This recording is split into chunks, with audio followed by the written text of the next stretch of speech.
रस्ता आपल्या हक्काचा नाही कुणाच्या बापाचा, रस्ता आपल्या हक्काचा नाही कुणाच्या बापाचा, रस्ता आमच्या हक्काचा नाही कुणाच्या बापाचा, कोण म्हणतो देणार नाही, घेतल्याशिवाय जाणार नाही, देणार नाही, घेतल्याशिवाय जाणार नाही, कोण म्हणतो देणार नाही, घेतल्याशिवाय जाणार नाही। पेण तालुक्यातील निफाडवाडी, दोरेवाडी, खरबाचीवाडी, माडभवन, खैरासवाडी येथील आदिवासी बांधवांनी एकत्र येत गावाकडे जाणाऱ्या मुख्य महामार्गावर रस्ता रोको आंदोलन केले। गेली कित्येक वर्षांपासून ठाकूरपाडा, दुष्मी ते माडभवन, निफाडवाडी, खरबाचीवाडी या गावाकडे जाणाऱ्या रस्त्याची दुरावस्था झाल्याने रस्त्यावर उतरून रस्ता रोको आंदोलन केले। जागा हो, आदिवासी जागा हो,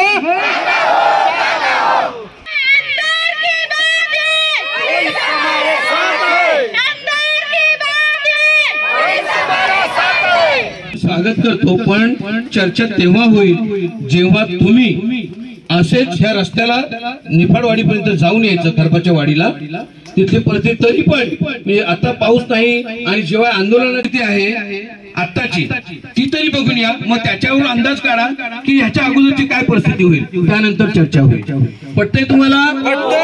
जाऊन या सर तुम्ही। या परिसरात असणाऱ्या स्टोन क्रशर, दगडखाणी असल्याने तेथे होणाऱ्या अवजड वाहनांमुळे आदिवासी बांधवांना गावाकडे जाताना नाहक त्रास सहन करावा लागतोय। त्यामुळे आदिवासी समाज बांधवांनी प्रशासनाच्या विरोधात रस्ता रोको आंदोलन केले।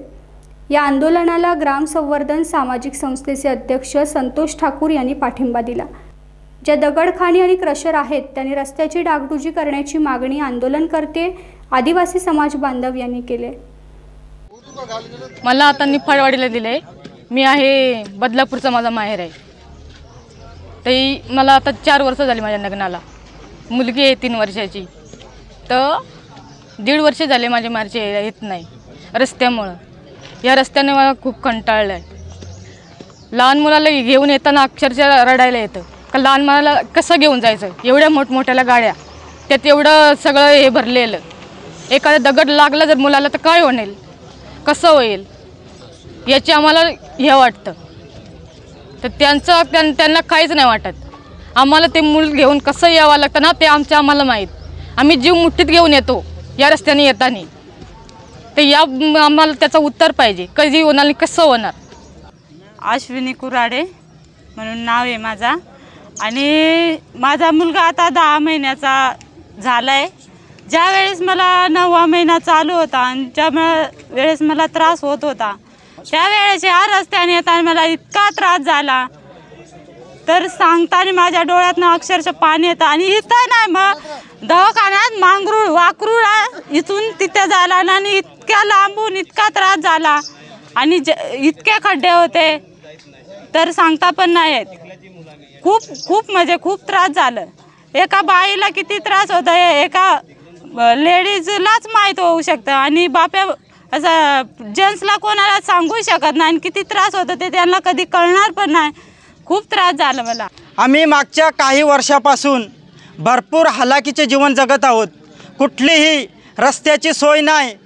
कमीत कमी हायवेपासून आम्हाला 7 किलोमीटर चिखलातून वणवण करून आमचं दैनंदिन जीवन जगायला लागते।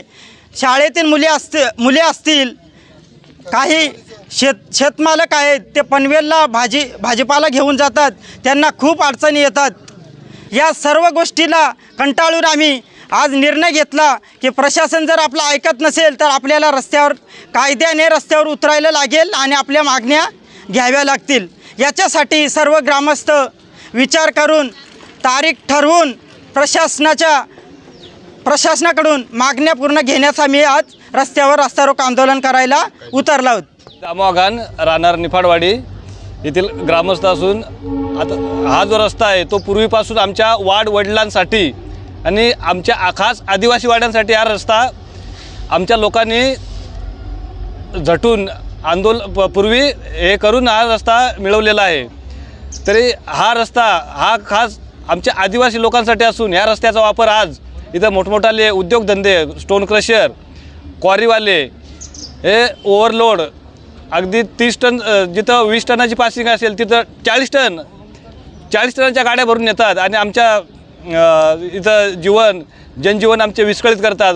टाइम्स डिजिटलला लाईक करा, शेअर करा, सबस्क्राईब करा आणि बेल आयकॉन दाबायला विसरू नका. Times digital.